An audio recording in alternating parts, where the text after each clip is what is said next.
지금 우리에게 필요한 것은 이라는 제목으로 말씀 나누도록 하겠습니다. 이스라엘은 재정이치의 사회였습니다. 그런데 이스라엘은요, 왕이 있지만 왕보다 중요한 하나님이 계셨습니다. 법이 있지만 법보다 중요한 율법이 있었지요. 세상 권력과 종교 권력이 하나였던 사회였습니다. 중세 시대에 유럽은요, 왕이 있는데 교황이 있었고요, 왕권과 종교 권력이 분리되지 않고 상호 보완 관계였습니다. 이런 사회에서는 기독교적 가치가 곧 정치 철학이 되었습니다. 성경이 세상을 다스리는 법 위에 법이 어떤 것입니다. 한국 역시 기독교가 들어온 초창기부터 기독교 세계의 사고가 형성되었습니다. 기독교를 전파한 선교사들이 대부분 기독교 세계의 사고를 가지고 있었고, 한국 사회 역시 적극적으로 기독교의 형태를 지지합니다. 그러나 90년대부터 이 사고가 무너지기 시작했고, 지금은 일부를 제외한 대부분의 사람들이 이를 인정하지 않게 되었습니다. 이를 적나라하게 느끼게 된 것은 코로나19를 직면했을 때입니다. 기독교 왕국 시대는 지나갔고 기독교 가치를 전혀 인정하지 않는 세대를 맞이한 것입니다. 성경의 메시지를 아무리 전해도 전혀 귀 기울이지 않았고, 교회의 외침이 세상에서 아무런 영향력을 발휘하지 못하고 있습니다. 마치 이스라엘이 바벨론의 포로로 끌려가서 더 이상 율법의 명령대로 살 수 없었던 것처럼 이전과 다른 세상을 맞이하게 된 것입니다. 그렇다면 우리는 이렇게 변한 세상에서 어떤 사고를 가지고 살아야 할까요? 우리는 이 질문의 실마리를 다니엘을 통해서 찾아보고자 합니다. 성경 인물하면 누가 떠오르십니까? 네, 아무도 대답 안 하시네요. 방주를 만들어서 대홍수를 피하였던 노아가 있었고요. 이스라엘을 애굽에서 탈출시킨 누구죠?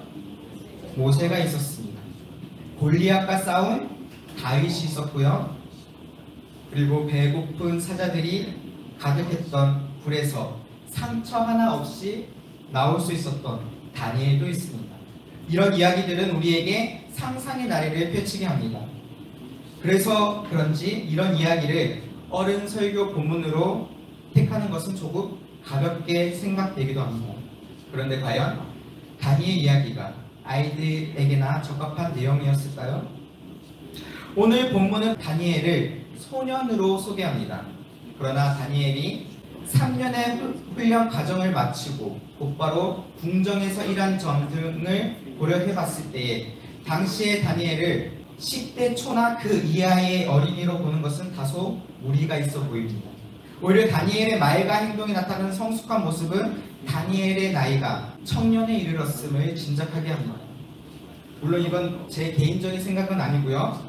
여기에 덧붙여서 성경 다른 곳에서 이 소년이라는 단어가 어떻게 쓰였는지도 감안하였을 때에는 우리는 다니엘 1장을 읽을 때에 다니엘을 어린이의 모습보다는 청년의 모습, 즉 어두운 세상에서 믿음을 지키려고 치열하게 싸우는 청년의 모습으로 그려보면 좋겠습니다. 다니엘은 어릴 적에 하나님과 율법을 더 중요시했던 시대에 또 국가의 그곳에서 자랐습니다. 거기에서 다니엘은 하나님의 백성으로 율법을 지키며 사는 게 당연한 것으로 배워왔습니다. 그런데 한순간에 포로가 되었고 바벨론으로 끌려갑니다. 하나님의 법이 더 이상 통하지 않는 것 같은 세상 한복판에 떨어진 것입니다. 우리 1절과 2절을 함께 읽어보도록 하겠습니다. 1절 시작. 유다왕 여호야김이 다스린 지 3년이 되는 해에 바벨론 왕 주께서 유다왕 여호야김과 하나님의 정 그릇 얼마를 그의 손에 넘기심에 그가 그것을 가지고 시날 땅 자신을 뒀더라. 이 구절을 읽었을 때에 가장 먼저 어떤 생각이 드시나요? 솔로몬 왕 이후에 이스라엘은 북이스라엘과 남유다로 나뉘게 됩니다. 그리고 다니엘 이때에는 이미 북이스라엘이 멸망한 상태입니다. 요야긴 왕이 남유다를 통치한 지 3년이 되었습니다. 그리고 바벨론 왕 느부갓네살이 유다의 수도인 예루살렘을 포위하여서 함락시킵니다. 그리고 느부갓네살 왕은 유다 왕 여호야긴과 백성들을 끌고 가면서 성전에 있는 선물들을 탈취하여 자신들의 신전에 가져가 전시합니다. 당시 고대에는 민족마다 그 민족의 고유의 신이 있다고 생각을 했습니다. 그래서 그 민족과 그 신이 운명을 같이 한다고 믿었습니다. 그래서 국가 간의 전쟁을 신들의 전쟁이라고 이해를 하였습니다. 이 고대 근대 사고 방식에 따르면 성전에 있는 성물을 탈취당했다라는 사실은 그 나라가 완전히 패망했음을 의미합니다. 하나님의 말씀으로 세워진 이스라엘이 멸망한 것입니다. 보통 우리는 이 구절을 읽을 때에 별로 별다른 생각을 하지 않습니다. 그런데 이 1절과 2절은 대단히 중요한 내용을 포함할 뿐만 아니라 다니엘 전체에서의 그 주제를 담고 있습니다. 유다가 멸망했다는 것은 곧 유다의 신인 여호와 역시 망했다는 의미입니다. 적어도 바벨론은 그렇게 생각을 했고 남유다 역시 그렇게 생각을 했습니다. 그런데 여호와 하나님은 그렇지 않다고 말씀하십니다. 우리 2절에 함께 읽도록 하겠습니다. 주께서 유다 왕 여호야긴과 하나님 정 그릇 얼마를 그의 손에 넘기시니. 유다 왕 여호야김을 바벨론에 넘기신 분도, 하나님 전 안에 있는 그릇 얼마를 바벨론의 신전에 넘기신 분도 바로 여호와 하나님이라는 것입니다. 하나님의 친히 남유다와 성전 그릇을 바벨론에 넘기신 것입니다. 성경은 이 모든 과정들, 바벨론의 승리와 유다 왕국의 패배가 하나님의 말씀이 이루어졌다라고 표현을 합니다. 열왕기하 24장 2절에서 3절을 보시면 제가 읽어보도록 하겠습니다. 중간중간만 읽어볼게요. 선지자들을 통하여 하신 말씀과 같이 부대를 여호와김에게로 보내 유다를 쳐 멸하려 하시니 이 일이 유다에 임함은 곧 여호와의 말씀대로. 남유다가 멸망하고 성전이 짓밟힌 이유는요, 하나님이 약하거나 하나님의 능력이 부족해서가 아니라 하나님의 뜻과 계획이 있어서였습니다. 지금 우리가 살아가는 세상 역시도 여전히 하나님께서 계획하시고 통제하는 상황 속에 있습니다. 교회는 약해지고 기독교인의 수는 줄어가며 또 세상에서의 교회의 영향력이 줄어들 때 세상이 더 이상 교회를 두려워하지 않는 것이 하나님의 능력 없음이나 부재가 아님을 우리는 기억해야 합니다. 역사의 주관자로서 이 모든 상황을 움직이고 계시는 하나님을 신뢰해야 합니다. 하나님이 허용하신 상황 속에서 하나님이 원하시는 삶을 살아내야 합니다. 바벨론 왕 느부갓네살은 환관장에게 한 가지 지시를 내립니다. 남유다 포로들 중에서 몇 사람을 택하여서 바벨론 왕궁을 섬길 수 있도록 기르라고 합니다. 느부갓네살은 전쟁을 통해서 제국을 확장시켰고 다른 민족을 억압시켰으며 성전을 약탈했을 뿐만 아니라 이후 성전을 불태웠습니다.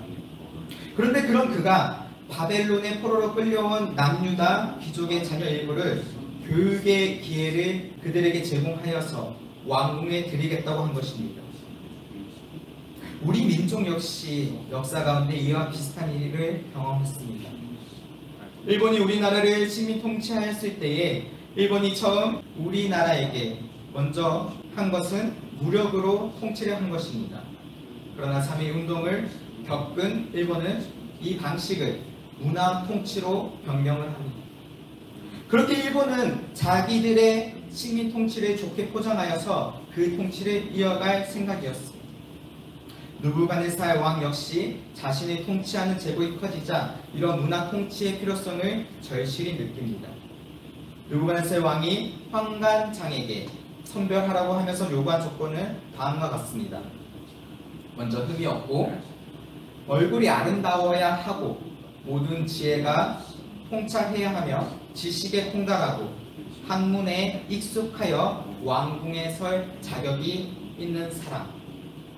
이 조건이 다니엘과 세 친구가 발탁이 됩니다. 수많은 포로들 중에서 극소수만 선택하는데 다니엘과 세 친구가 여기에 포함이 됩니다.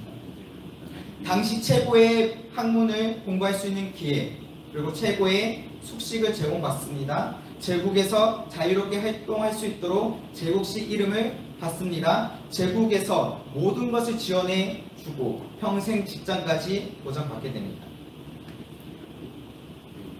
우리가 보기에는 어쩌면 다니엘과 세 친구가 큰 복을 받은 건 아닐까? 라는 생각이 들 수도 있습니다. 그러나 이러한 교육과 선발에는 분명한 목적이 있습니다. 이 모든 과정에는 이스라엘에 이끌고 갈 다음 세대 엘리트들의 정체성을 바꾸는 데 있습니다. 그 소년들은 바벨론의 언어와 학문을 배우게 됩니다. 새로운 이름을 얻게 됩니다. 또한 바벨론에서 제공되는 새로운 음식을 먹게 됩니다. 그렇게 3년이 지나면 어떻게 될까요? 이 모든 과정을 이수하였을 때에 능력이 뛰어난 바벨론 사람이 되는 것입니다. 혈통은 이스라엘 사람이지만 알맹이는 완전히 바벨론 관리가 되는 것이죠. 다니엘과 세 친구는 바벨론에 끌려오기는 했지만 이스라엘 차세대 리더였습니다. 이스라엘 백성들이 하나님의 백성이라는 정체성을 지키며 살도록 이스라엘 백성들을 이끌 사명을 감당해야 하는 리더였습니다. 그런데 그런 사람을 바벨론의 정신으로 가득 채우는 것, 그것이 이 선발의 목적이었습니다. 우리를 무너뜨리는 것은 고난만이 아닙니다. 고난보다 더 강력한 사탄의 무기는 바로 유혹입니다. 겉으로 보기에는 축복처럼 보이는데 성도의 정체성을 더 심각하게 망가뜨리는 게 바로 유혹입니다. 지금 다니엘과 세 친구는 이 유혹 앞에 서 있습니다. 이 유혹 앞에서 하나님의 백성들, 우리는 어떻게 반응해야 할까요? 기독교 신앙을 가지기에 또 기독교 신앙을 지키기에 어려운 시대를 살아가고 있습니다. 전도는커녕 이 신앙을 유지하는 것조차 벅차합니다. 이런 상황에서 우리는 어떻게 해야 할까요? 또 주변에서 이런 사람이 있었을 때에 우리에게 도움을 요청해 온다면 과연 우리는 무엇이라고 조언을 할 수 있을까요? 세상에는 세 부류의 신앙이 있습니다. 첫 번째 신앙은 세상과 분리된 신앙입니다. 세상이 악하기 때문에 이런 세상에서 과감히 떠나서 담을 쌓고 하나님을 잘 믿는 지체들끼리 함께 모여 사는 것입니다. 그렇게 해서라도 그 신앙의 순수성을 지키고 싶은 겁니다. 이렇게 생각하는 사람들은 이 다니엘과 세 친구들이 못마땅하게 여길 수밖에 없습니다. 두 번째 신앙은요, 세상과 하나 된 신앙입니다. 이러한 상황까지 하나님께서 계획하신 것이다. 하나님의 뜻이다. 그러니까 너 그 안에 들어가서 최선을 다해서 공부를 하고 더 높은 곳으로 가서 더 높은 지위와 강한 권력을 얻어서 영향력이 있는 사람이 돼. 좋은 것 같죠? 그런데 이럴 때 걸리는 것이 무엇입니까? 다니엘과 세 친구들이 바벨론 왕궁에서 그렇게 3년을 보내다 보면 과연 하나님의 백성이라는 정체성을 유지할 수 있을까요? 세속화되어서 세상 속에서 세상과 하나 된 똑같은 모습으로 살다가 보면 그저 자신을 그리스도인이라고 고백만 하는 신앙인으로 전락하기 쉽습니다. 본문의 다니엘은 첫 번째 그리고 두 번째 신앙이 아닌 세 번째 신앙의 길로 선택합니다. 남은교회의 담임이신 조영민 목사님의 표현을 빌리자면 이 세 번째 신앙은 세상을 살되 세상의 선을 긋는 신앙입니다. 우리가 3절에서 7절까지 나타난 다니엘의 모습을 보면 그저 두 번째 신앙인 세상과 하나 된 신앙으로 보입니다. 그러나 8절 개역 개정어 함께 읽어보겠습니다. 시작. 다니엘은 뜻을 정하여 왕의 음식과 그가 마시는 포도주로 자기를 더럽히지 않는다. 다니엘은 바벨론의 언어와 문화 그리고 학문, 이름과 관료직을 수용을 했습니다. 그렇지만 왕의 음식과 포도주에 대해서는 선을 단호하게 긋습니다. 왕이 주는 음식과 포도주는 먹지도 않고 마시지도 않겠다고 결단한 것입니다. 그 이유는 바로 뜻을 정했기 때문입니다. 다니엘이 음식 그리고 포도주를 먹지 않는 이유로서는 여러 가지 해석이 있습니다. 이 음식이 율법에서 부정하다고 했기 때문이다 라는 게 있고, 또 이 음식의 종류는 문제가 아니지만 제사에 사용된 음식이었기 때문에 먹지 않았다라는 해석도 있습니다. 그런데 우리는 여기서 다니엘과 세 친구들이 바벨론의 포로였음을 떠올려야 합니다. 포로가 무엇인가요? 하고 싶은 걸 하는 게 포로가 아닙니다. 자신의 조상이 지키던 율법의 금기들을 똑같이 그대로 지키기가 불가능하기 때문입니다. 다니엘과 세 친구가 왕의 음식과 포도주를 먹지 않겠다고 한 것은 율법을 온전히 지킬 수 없는 세상 속에서 스스로 뜻을 세워 정한 원칙 때문이었습니다. 다니엘은 뜻을 정하여 음식과 포도주를 거부하고 있는 것입니다. 이것이 다니엘과 세 친구가 보여주는 세 번째 신앙, 세상을 살되 세상의 선을 긋는 신앙입니다. 오늘날 세상도 기독교에 우호적이지 않습니다. 비난과 손가락질을 합니다. 이런 세상 속에서 우리는 어떤 길을 걸어가야 할까요? 세상과 담을 쌓는 첫 번째 길도, 세상 속에서 하나가 되는 두 번째 길도 주님이 원하시는 길은 아닙니다. 세상을 살되 선을 긋는 신앙, 이것이 우리에게 걸으라고 하시는 길입니다. 세상에 들어가십시오. 세상에서 사용되는 말을 배우시고 세상이 활용하는 기술을 익히십시오. 그러나 여전히 우리에게는 율법의 원리가 남아 있어야 합니다. 세상을 살아가지만 세상과 똑같아져서는 안 됩니다. 우리의 삶의 현장에서 하나님의 법의 원리에 기초하여서 나만의 신앙의 선을 정하고 그어야 합니다. 다니엘과 세 친구에게는 그것이 음식이었습니다. 여기서 하나님의 법의 원리는 무엇인가요? 디모데후서 3장 16절 17절을 제가 한번 읽어보도록 하겠습니다. 모든 성경은 하나님의 감동으로 된 것으로 교훈과 책망과 바르게 함과 의로 교육하기에 유익하니 이는 하나님의 사람으로 온전하게 하며 모든 선한 일을 행할 능력을 갖추게 함이라. 성경을 통해서 뜻을 정하십시오. 지속적으로 하나님께 묻고 듣고 깨달아 믿음의 선을 그으십시오. 다니엘과 세 친구는 그렇게 믿음의 결단을 내리고 뜻을 세워서 선을 그었습니다. 그리고 그 길을 걸어갔습니다. 그런 다니엘을 하나님께서 어떻게 평가하실까요? 우리 1장에서는 하나님이 4번의 평가를 하시는데요. 그 중에 오늘 본문 9절을 보시면 하나님의 평가는 이렇습니다. 9절 함께 읽도록 하겠습니다. 시작. 하나님이 다니엘로 하여금 환관장에게 은혜와 긍휼을 얻게 하신지라.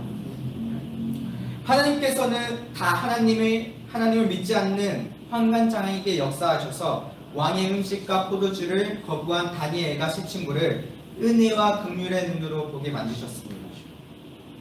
뜻을 정하여 세상의 선을 긋고 세상을 살겠다고 결심한 다니엘과 세 친구를 하나님께서는 기뻐하셨습니다. 그리고 그들이 정한 믿음의 행동들을 지지하셨습니다. 하나님이 이들과 함께 걷고 계신 겁니다. 오늘날 우리는 기독교에 관해서 비관적인 세상의 시선을 느낍니다. 기독교인이라는 이유로 차별을 받기도 하고요. 이에 따라 위축되기도 합니다. 이러한 현상이 나아지면 좋겠지만 점점 더 악화되는 것 같습니다. 이렇기에 우리는 당장 그리스도인으로서 어떤 선택을 내리고 어떻게 살아야 할지 암담하기도 하며 답답하기도 합니다. 그러나 오늘 우리는 우리보다 훨씬 막막한 상황 속에서 멋지게 살아냈던 다니엘과 세 친구 이야기를 읽었습니다. 나아가서 성경과 교회 역사 곳곳에 신앙의 선을 그으면서 살아냈던 믿음의 선배들의 이야기를 찾아볼 수 있습니다. 그들은 세상을 살되 세상의 선을 긋는 신앙을 살았고 하나님께서 그들과 동행하심으로 그 길은 은혜의 통로가 되었습니다.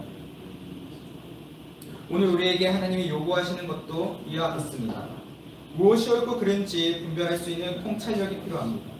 다니엘과 세 친구가 신앙의 선을 그을 때에 무엇에 기초한 건지 기억해야 합니다.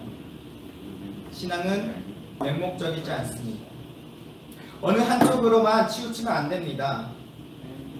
세상을 등져서도 안 되며 세상 속에 섞여서 하나가 되어서도 안 됩니다. 우리는 그 사이에 난 좁은 길을 걸어야 합니다.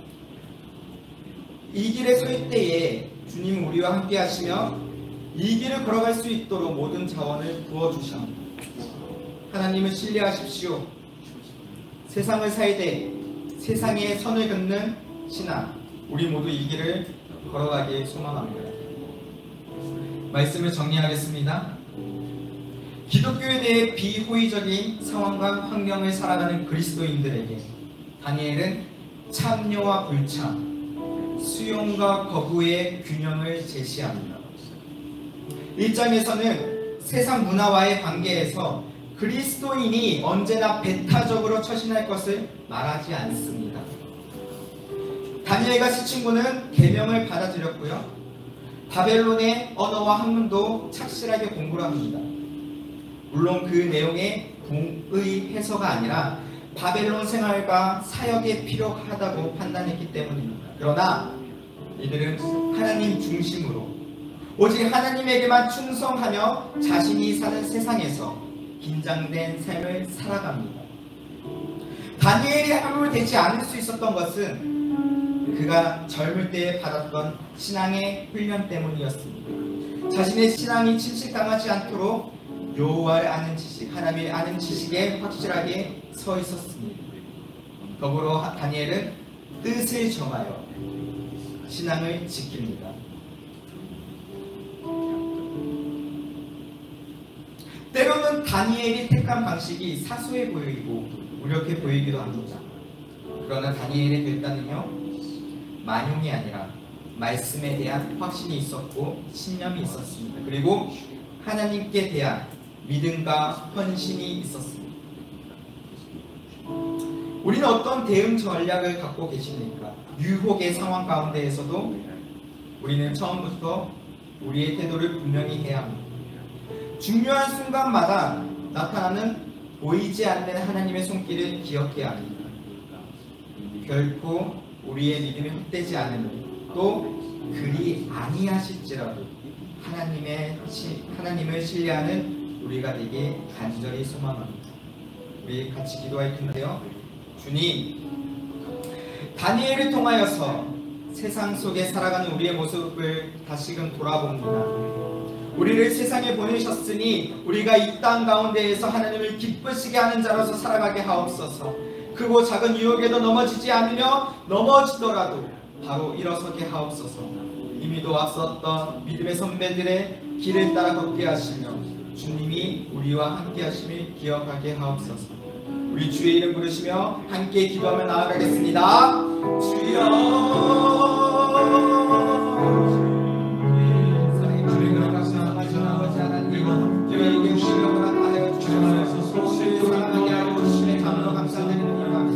다니엘을 통하여서 우리가 세상 가운데 살아가는 모습들을 다시 좀 주시옵게 합니다. 우리를 이 시간 가운데 불러주시옵소서. 이 세상에 믿고 주시옵소서. 내가 하나님의 기쁘시게 하는 자로서 하나님의 신앙을 바로잡게 하여 주시옵소서. 어떠한 형에도 넘어지지 않도록 도와주시옵소서. 하나님의 성실을 기억하게 하여 주시옵소서. 우리의 믿음이 헛되지 않도록 하여 주시옵소서. 그리하여 하나님의 신뢰하는 우리가 되게 하여 주시옵소서. 하나님의 눈으로 바라볼 수 있도록 주님의 역사하심을 바라보게 하여 주시옵소서. 하나님 감사합니다.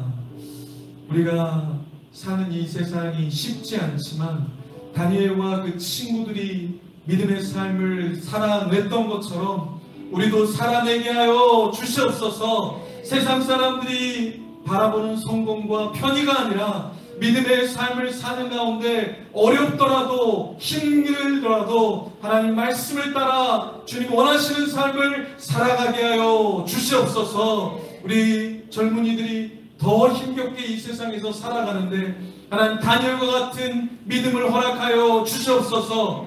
에스더와 같이 죽으면 죽으리라 그 믿음을 허락하여 주시옵소서. 우리 부모 세대 또한 믿음으로 살아가게 하여 주시옵소서. 하나님을 붙잡게 허락하여 주시옵소서. 하나님을 신뢰하게 하여 주시옵소서. 하나님 감사합니다. 우리가 세상을 살 때 너무 편한 것이 아니라 세상과 너무나 닮아있고 세상적이라 전혀 어려움이 없는 그러한 삶을 사는 것이 아니라 다니엘과 사드락과 메삭과 아벳느고가 살았던 것처럼 어려운 삶을 또한 우리가 경험케 허락하여 주시옵고 주님의 도우심으로 이겼음을 간증케 하여 주시옵소서. 감사합니다. 예수님 이름으로 기도드립니다.